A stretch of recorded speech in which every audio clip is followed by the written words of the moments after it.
Welcome to defence positive and Buddhibali Chittor. ठीक है, दोनों ही मेरे प्लेटफॉर्म है, मतलब मैं चलाता हूँ। ओके, उसके बाद देखो ये जो हम पढ़ने वाले हैं, ठीक है, पैराग्राफ, ये रोज आपको 7 बजे मिल जाएगा, है ना, फिक्स्ड। इससे न 1 मिनट ऊपर न 1 मिनट नीचे, ये पक्का रहेगा। Discipline is discipline. ओके, बात समझ आ रही है? ताकि तूफान आए, धरती टूट पड़े या पृथ्वी उखड़ जाए या फिर ऐसा कुछ बोलते हैं ना, जो भी हो जाए, ठीक है, हम लाएंगे वीडियो, बेशक लाएंगे। चलो शुरू करते हैं, फालतू की पंचायत खत्म। No consensus is derailing counter terror diplomacy. ठीक है, यानी नो कंसेंसस। नो कंसेंसस का मतलब है, देखो कंसेंसस का मतलब क्या होता है? कंसेंसस का मतलब होता है सर्वसम्मति। ओके, अगर सर्वसम्मति नहीं है तो ये चीज है वो क्या करेगी? इस डीरेलिंग काउंटर टेरर डिप्लोमेसी, ये जो चीज है वो डीरेल करने वाली है काउंटर टेरर डिप्लोमेसी को। यानी जो देश हैं सभी साथ में मिलकर कैसे टेरर के खिलाफ काम करते हैं, है ना। तो अगर उनमें सर्वसम्मति नहीं होगी तो कोई मीनिंग नहीं बनने वाला है उस चीज का। ठीक है, काउंटर टेररिज्म ऑपरेशंस का। India's decision to host a special session of the United Nations Security Council's Counter-Terrorism Committee last month, held in Mumbai and New Delhi.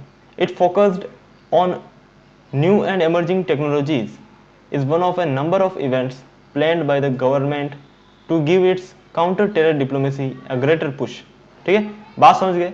मतलब कि जो रिसेंटली, ठीक है, नहीं, इंडिया ने जो फैसला लिया है एक स्पेशल सेशन ऑर्गेनाइज करने का, ठीक है, यूनाइटेड नेशन सिक्योरिटी काउंसिल का, ठीक है, ये जो चीज है वो एक प्रयास है गौर भारत सरकार का, ठीक है, ताकि काउंटर टेररिज्म डिप्लोमेसी को क्या किया जाए? पुश किया जाए, मतलब आगे बढ़ाया जाए। ठीक है, देशों को प्रेरित किया जाए टेररिज्म के खिलाफ लड़ने के लिए। Later this month New Delhi will host the third edition of the No Money for Terror conference that will look at tackling future modes of terror financing. Okay, यानी इस महीने के लास्ट में, अंत में, ठीक है, या फिर इस महीने के बाद में न्यू दिल्ली विल होस्ट, जो न्यू दिल्ली में थर्ड एडिशन होने वाला है नो मनी फॉर टेरर के नाम से। ठीक है, उसमें क्या होगा? उनमें सब बात करेंगे कि कैसे टेरर फंडिंग को रोकना है वगैरह वगैरह। ठीक है, and in December when India takes over the United Nations Security Council's presidency for the last time before its 2-year term. जो यूएन सिक्योरिटी काउंसिल है ना, हर देश को उधर स्थान मिलता है 2 साल के लिए। ठीक है, 2 साल के लिए। इंडिया का जो टर्म है वो अभी पूरा होने वाला है दिसंबर में। ठीक है, तो उससे पहले इंडिया को अभी लास्ट में क्या मिलेगा? यूएनएससी की प्रेसिडेंसी मिलेगी। ओके, तो एंड इन दिसंबर में India takes over the United Nations security presidency for the last time before its 2-year term in the council ends, India will chair a special briefing on the global counter terrorism architecture. तो India को जब ये presidency मिलेगी तो India जो क्या करेगा? Chair करेगा, है ना, यानी किसी चीज पर चेयर करेगा का मतलब है कि उसको लीड करेगा। Okay, special briefing on the global counter-terrorism architecture, looking at the challenges ahead. While the focus is on the future of the fight against terrorism, it is important to look at some of the challenges that already exist, especially when the world's attention is consumed by the war in Europe, dealing with the aftermath of COVID-19 and global economic recession. ठीक है, while the focus is on future of the fight against terrorist. ठीक है, तो जबकि focus इस बात पर है कि जो फ्यूचर में जो आतंकवाद होगा उसको कैसे गाइड किया जाए, उसको कैसे टैकल किया जाए, लेकिन यह भी आवश्यक है कि अभी जो आतंकवाद चल रहा है, ठीक है, उसको कैसे टैकल किया जाना चाहिए। ठीक है, स्पेशली तब जब दुनिया का ध्यान उस तरफ है, जब यूरोप में रशिया और यूक्रेन के बीच में वॉर हो रहा है। ठीक है, और जो देश है, जो संसार है ना, world, dealing with the aftermath of कोविड-19 के आफ्टरमाथ से जूझ रहा है। आफ्टरमाथ का मतलब है कि किसी बुरी घटना के बाद का result, okay, of covid and global economic recession. ठीक है, इकोनॉमिक रिसेशन, रिसेशन का मतलब होता है कि हिंदी में बोलूँ तो मंदी, ठीक है, इकोनॉमी में मंदी होना।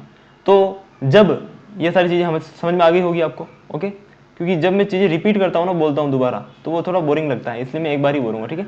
GOVT यानी global war on terrorism, built on an unequal campaign.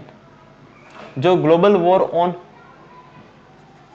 Terrorism है, ठीक है, ये क्या है, ये एक बिल्ट ऑन अनइक्वल कैंपेन है, यानी सभी देश मिलकर एक साथ इस पर काम नहीं करते हैं, ये कहना चाहता है, ठीक है।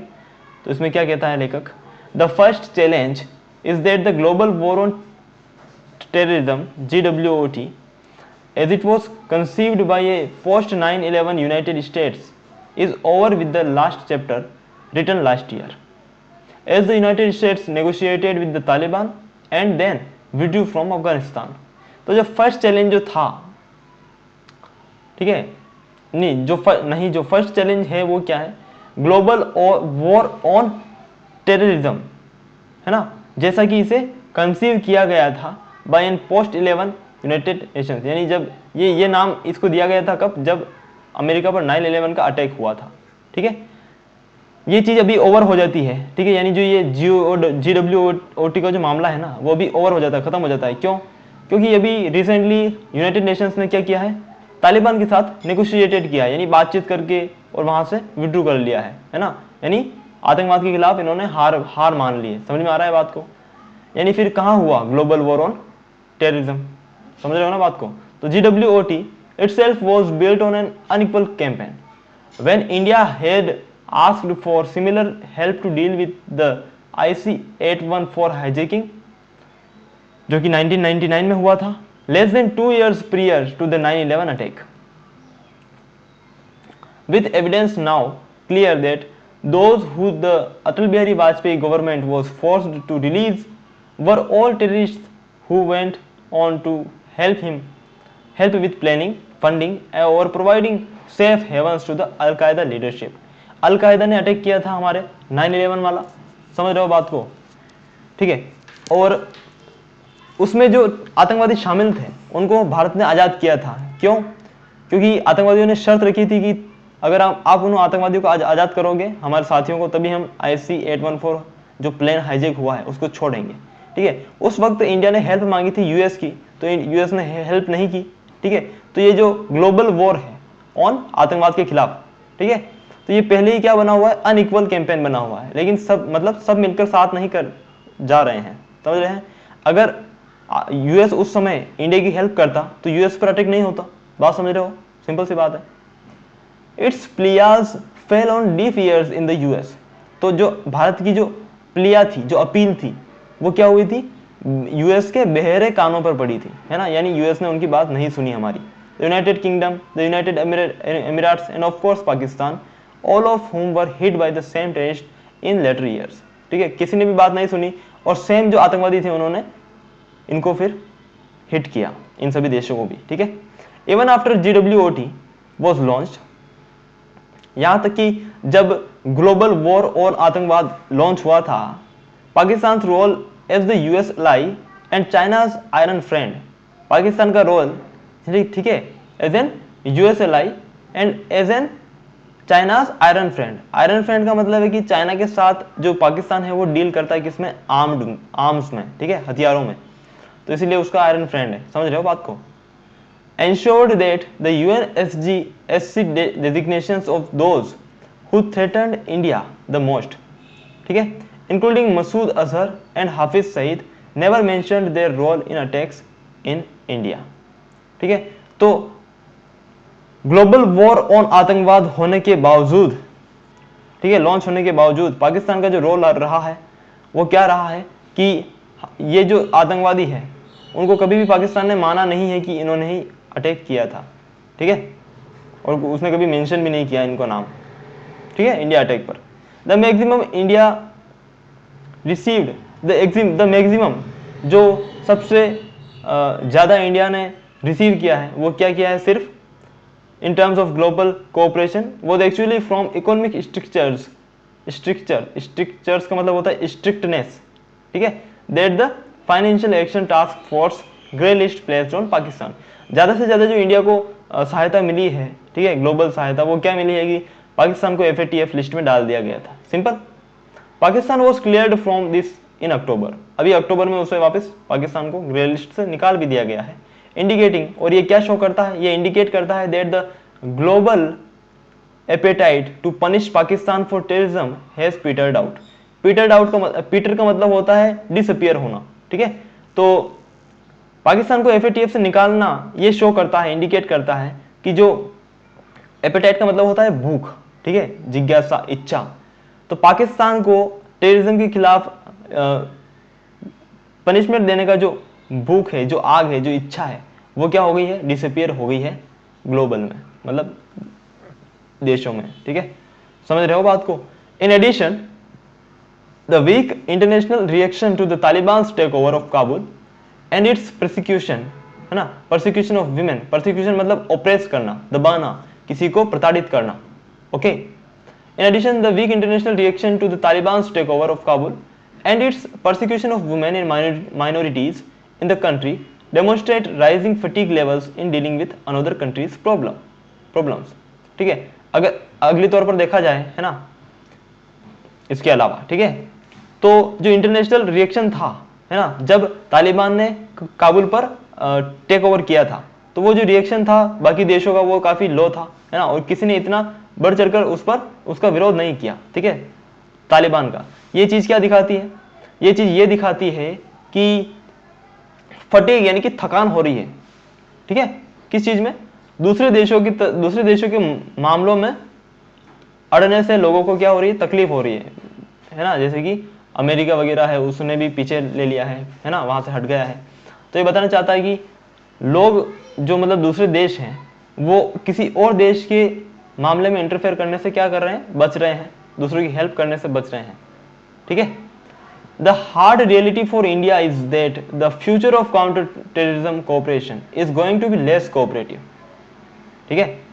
हार्ड रियलिटी क्या है, जो कड़वा सच है वो क्या है इंडिया के लिए, कि जो काउंटर टेररिज्म के खिलाफ जो कोऑपरेशन होगा, यानी दूसरे देशों का जो सहयोग होगा ना, वो क्या होने वाला है, लेस कोऑपरेटिव होने वाला है, यानी लो होने वाला, मतलब कम होने वाला है सहयोग, समझ रहे हो। And counter terror regimes such as the UNSC resolutions rendered outdated and Toothless.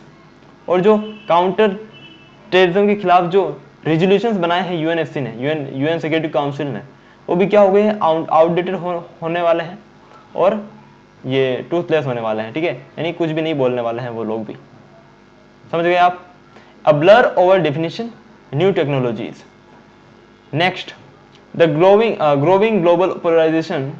देखो, ब्लर ओवर डेफिनेशन का क्या मतलब है कि डिफाइन नहीं है कि आतंकवाद किसे बोलते हैं, what is the terrorism, because अभी रशिया जो यूक्रेन के साथ कर रहा है वो भी अगर एक तरह से देखा जाए तो आतंकवादी है ना, क्योंकि उसमें भी काफी सारे बेकसूर लोग मारे गए हैं, लेकिन कोई भी उसे आतंकवाद नहीं कहता, क्योंकि आतंकवाद की कोई डेफिनेशन फिक्स नहीं कर पाया है अभी कोई भी, ठीक है। Next, the growing global polarization over the Russia-Ukraine war is not only shifting the focus from terrorism, but is also blurring the lines on what constitutes terrorism, है ना। constitutes का मतलब होता है शामिल करना, यानी आतंकवाद में क्या क्या चीज शामिल है वो कोई डिफाइन नहीं कर पा रहा है after Russia Ukraine war. The CTC यानी counter terrorism committee meeting in Delhi, for example, was disrupted over Russia's claims that the UK helped Ukraine launch drone attacks on Russia's naval fleet in Sevastopol, ठीक है। तो जो CTC की meeting हुई थी दिल्ली में, वो क्या हो गई थी, डिसरप्टेड हो गई थी। डिसरप्टेड का मतलब क्या होता है, डिसरप्टेड का मतलब होता है कि बाधित हो जाना, ठीक है, रुकावट हो जाना। तो वो मीटिंग भी क्या हो गई थी, रोक दी गई थी, क्यों, रशिया के क्लेम के कारण। ये रशिया ने वहां पर इल्जाम लगाया था यूके पर कि यूके ने हेल्प की है यूक्रेन की, ठीक है, रशिया के नेवल फ्लीट पर ड्रोन अटैक करने में, समझ रहे हो ना। तो द क्वेश्चन रिमेन्स, तो हमेशा तो एक प्रश्न बना रहता है कि if drone attacks by Yemeni Houthis on the UAE and Saudi Arabia's oil infrastructure was condemned as terrorist attacks, ठीक है, कि अगर जो मुझे आ रहा है जमुना, ठीक है। यमन जो यहूदीज हैं वो अटैक करते हैं यूएई एंड सऊदी अरेबिया के ऑयल इंफ्रास्ट्रक्चर पर, ठीक है। तो उनकी क्या की जाती है, कंडेमिनेशन की जाती है, ठीक है। कंडेम का मतलब होता है निंदा करना, ठीक है। आतंकवादी अटैक बोलकर उनकी निंदा की जाती है। तो why was the line drawn from for drone attacks, तो रशिया पर जो अटैक हुए हैं यूके के द्वारा या फिर यूक्रेन के द्वारा, उनकी निंदा क्यों नहीं की जाती है? बात समझ रहे हैं आप बात को, जहां पर कि काफी सारे सिविलियंस भी मारे गए थे। On the other hand, how will Russia square up the possible recruitment of the former Afghan republics national army commando cops into the sorry, फिर से पढ़ते हैं, पढ़ने का तरीका होता है, देखो। On the other hand, how will Russia square up the possible recruitment of the former Afghan republics national commando cops into its war in Ukraine, है ना। दूसरी तरफ देखा जाए तो कैसे रशिया जो है वो स्क्वेयर अप करेगा। स्क्वेयर अप एक फ्रेज है, स्क्वेयर अप का मीनिंग होता है कि किसी डिफिकल्टी का सामना करना, ओके।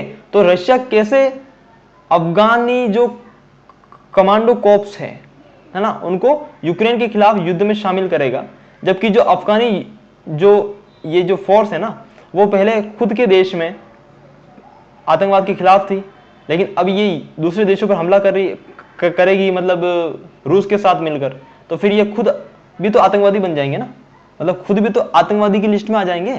बात समझ रहे हो आप? ये चीज यहाँ पर नीचे लिखा भी है, would not these commandos who once fought Taliban terrorist now qualify as terrorist themselves, ठीक है। तो क्या ऐसा नहीं होगा कि जो ये कमांडो थे वो पहले तालिबानी आतंकवादियों के खिलाफ फाइट कर रहे थे, वो खुद अभी आतंकवादी बनने वाला है? Away from the battlefield, the polarization has rendered the body tasked with global peace paralyzed, है ना। बैटलफील्ड से दूर अगर देखा जाए तो पोलराइजेशन मतलब अलग अलग हो जाना। जैसे रशिया के सपोर्ट में काफी देश हैं, ठीक है, उनका एक अलग ग्रुप है ना। और रशिया के खिलाफ काफी देश हैं जिनका एक अलग ग्रुप है, जैसे कि यूएसए हो गया, ठीक है, वगैरह वगैरह वगैरह, तो जर्मनी वगैरह। तो ऐसे पोलराइजेशन होना मतलब अलग अलग हो जाना, ठीक है।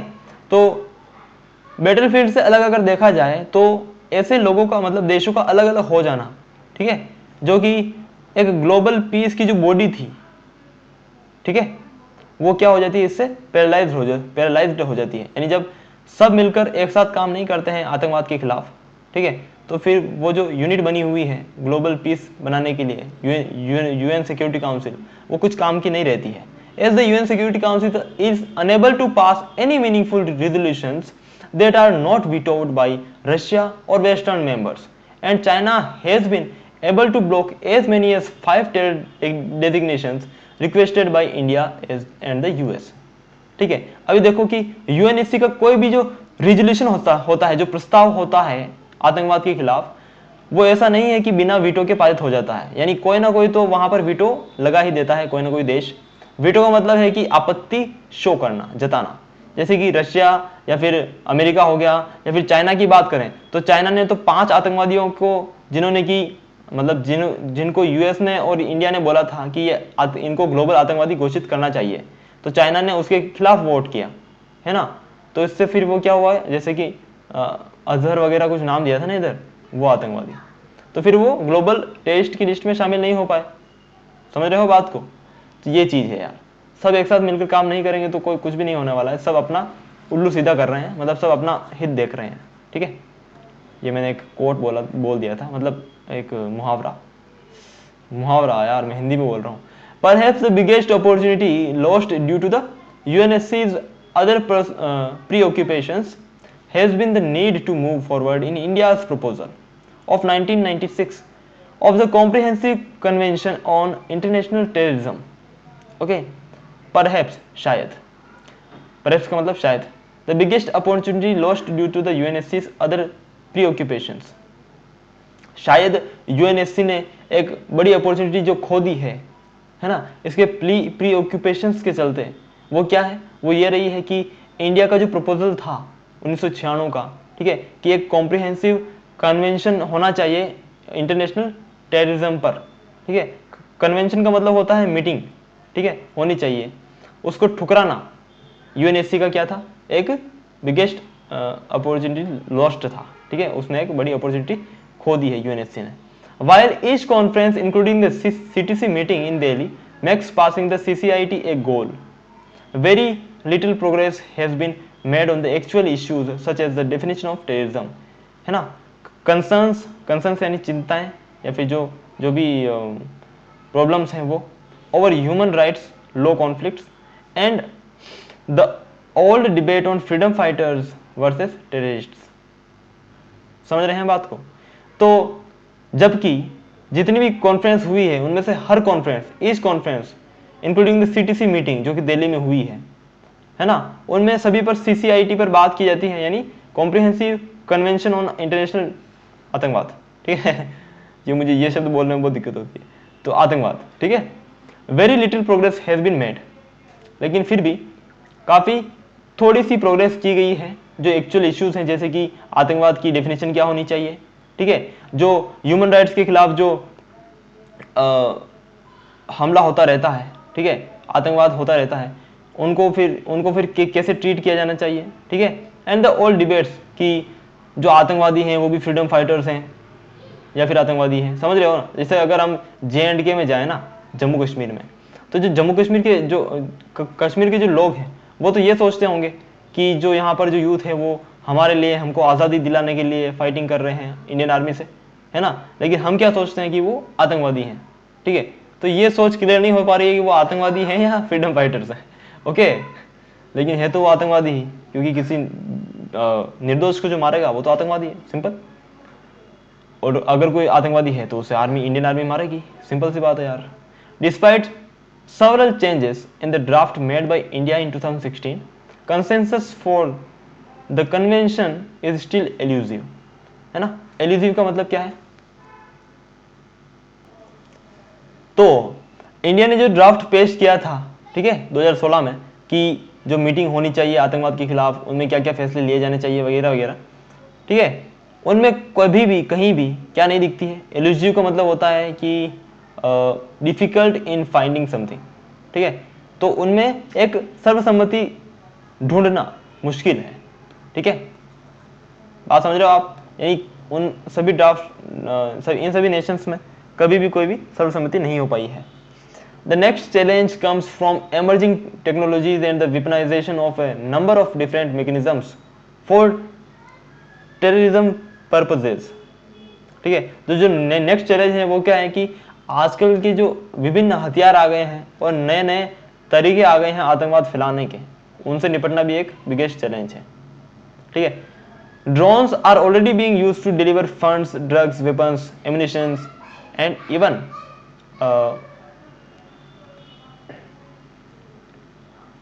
Improvised explosive devices. तो ड्रोन्स का ऑलरेडी इस्तेमाल हो ही रहा है इन सभी चीज़ों को भेजने में, ठीक है, आतंकवादियों तक फंड्स पहुंचाने में, आईईडीज पहुंचाने में। आईईडीज क्या होता है तुम्हें पता है ना, बिल्डिंग्स को उड़ाने के लिए जो यूज़ की जाती हैं, ठीक है। तो अभी ड्रोन्स का तो यूज़ हो ही रहा है। आफ्टर द कोविड-19 pandemic, worries have grown about the use of bio warfare. कोविड-19 के बाद अब ये भी चिंता होने लगी है कि कहीं किसी भीड़ भाड़ वाले इलाके में जो आतंकवादी हैं वो जाकर कहीं कोई वायरस ना फैला दें, क्योंकि उनका एक ही लक्ष्य होता है, लोगों को मारना, ठीक है। तो ये भी चीज़ है जो उनकी लक्ष्य को पूरा कर सकती है ना। तो ये भी एक चिंता बनी हुई है कि इसको रोकने के लिए फिर इस तरह के आतंकवाद को कैसे रोका जाएगा। And gain of function research to mutate viruses and vectors which could be released into targeted populations in a future that is already here. The use of artificial intelligence systems and robotic soldiers makes it even easier to perpetrate mass attacks while maintaining anonymity.